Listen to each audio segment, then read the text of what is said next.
Alright, hi everyone, Kunzapat here, and welcome back to another video. This is once again on Destiny 2, which is a shame. I was going to make this the moment the news came out, and unfortunately I have missed the bandwagon a bit, so I hope people don't think I'm copying. But a bit of important news came out actually after I recorded my other video that I think is really important to this argument about microtransactions and the predatorial nature behind them, and the reason that I think games like Destiny don't need them, or if they do need them, as they claim to, they can do them in different ways. Now, the main thing that actually changed after I recorded that video was Clicker Heroes came out with well, Clicker Heroes 2 basically is going to be a fully paid game for £30 or, well, $29.99, $29, etc. And a lot of people don't like clicker games. I personally love clicker games. Will I be buying Clicker Heroes 2? No fucking idea. £30 is a lot for a clicker game, so probably not. But that's more personally because I can't afford anything in the minute, let alone games, basically. Yeah, with the summer sale on, I bought a few things. Well, not the summer fucking sale. It's, oh my Christ. the with the autumn sale coming up and the Black Friday sale, I bought a few things, but that's like my limit, and I can't be paying £30 for a game at the minute. And it really struck me when I heard this news of why it's becoming £30. I was really angry at first. I was like, that's ridiculous. And then I realized why. And this is a quote from them. Not going to read the whole thing, but ethical reasons. Games are inherently addictive. That alone is not a bad thing, until it gets abused. In Clicker Heroes 1, we never tried to abuse players with our real money shop, and for the most part, we designed it without the shop in mind, so that you never had to purchase rubies to progress. Despite this, we found that some number of players spent many thousands of dollars on rubies. I can only hope that these people could afford it, and that is what we're doing to support us, and not to feed an addiction, but I strongly suspect that this is not the case. We made a lot of money from these players who spent thousands, and they are known to the industry as whales. Great if you're rich. Please be my guest, but we don't want this kind of money if it came from anyone who regrets their decision, if it has made their lives significantly worse as a result. Unfortunately, those who have a problem are usually in denial about it and would be too ashamed to ask us for a refund. We would give the refund in a heartbeat. It's not like we are artists drawing each ruby by hand. It costs us nothing but payment processing fees. Now, that to me is such a powerful fucking statement from a company which is an indie company. Especially the part about the idea that the game was not designed around the idea of rubies, which Destiny 2 is very clearly a game designed around the idea of Eververse. And for people that deny that, you are in denial. I am sorry, but the game was modeled around the idea of Eververse. Now I'm going to throw a few clips in here and say why this XP thing is really another tipping point of why it's ridiculous that people are defending this game.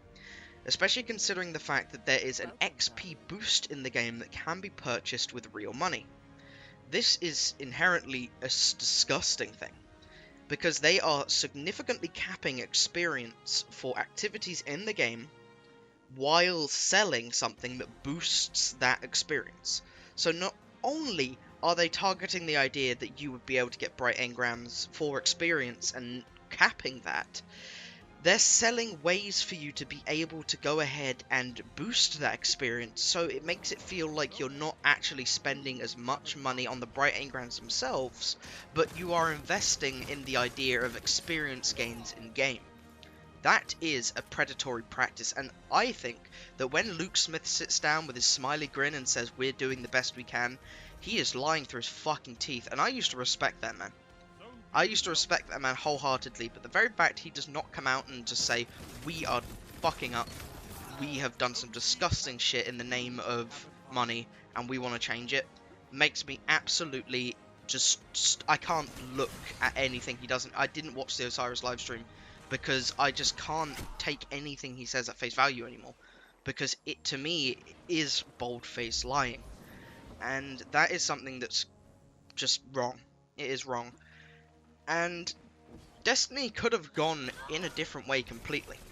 If they had designed Destiny 2 off the precursor of Destiny 1 and made it a good game in general, but then sold things alongside for money rather than gambling, that would have been fine. If they hadn't lied about the idea that the more you play, the more experience you lose, that would have been fine.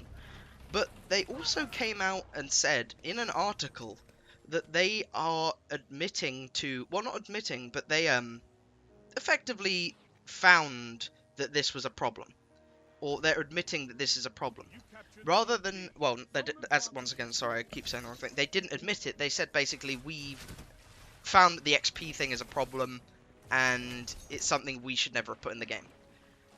But they didn't come out and say, like, own up to it. They came out and kind of turned it in a way that we thought it was wrong as well. No, you got caught. Your hand was in the cookie jar, and you got caught doing this, and you're admitting to being a scummy company. I'm sorry, that is the way it is. It's nothing to do with them coming out and being the better person here. If no one had said anything, this would never have changed.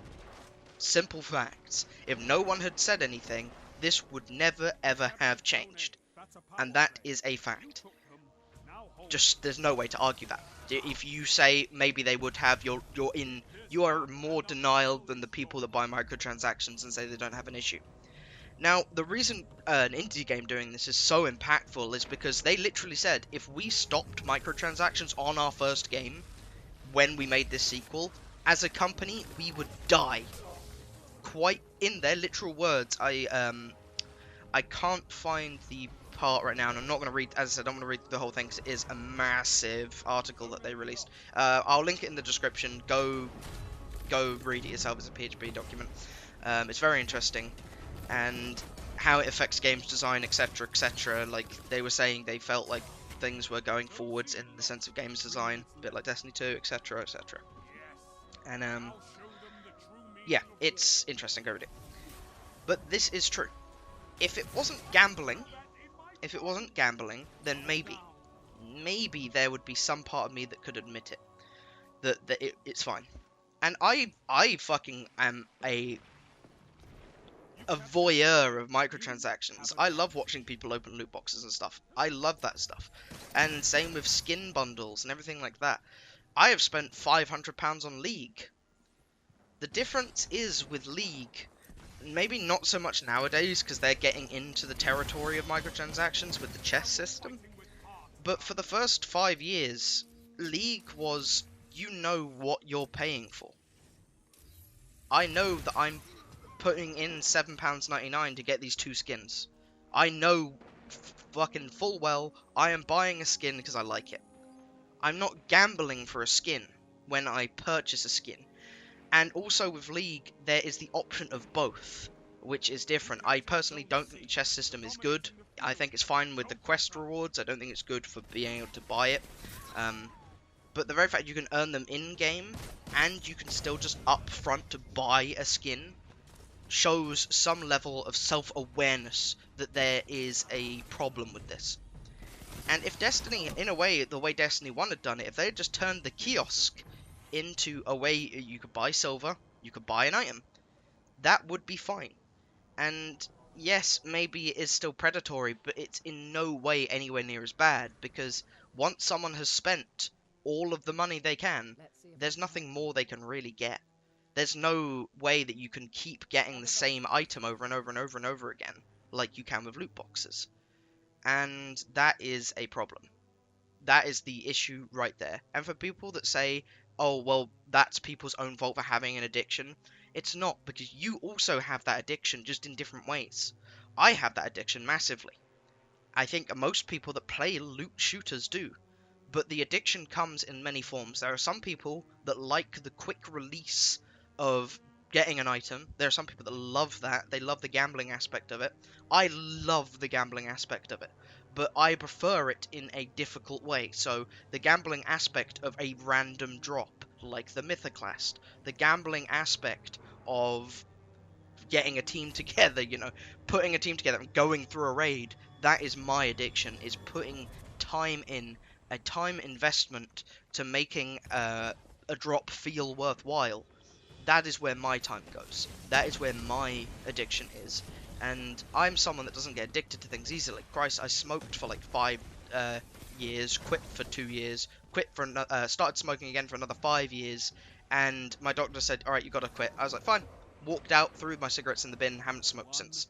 I can quit stuff like that so easily because I'm not addicted to it. You give me gaming, I can't not game. I just love gaming too much. I can't like go a few months without gaming like I can with cigarettes.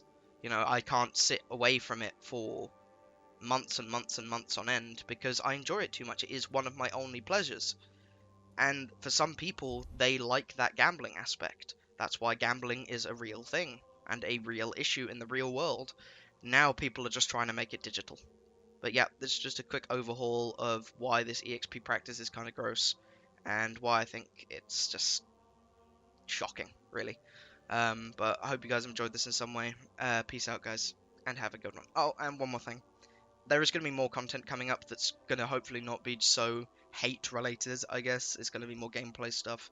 But, yeah, right now I'm just trying to sort of use these videos to get my own vents out, I guess. So, yeah, peace out, guys, and have a good one.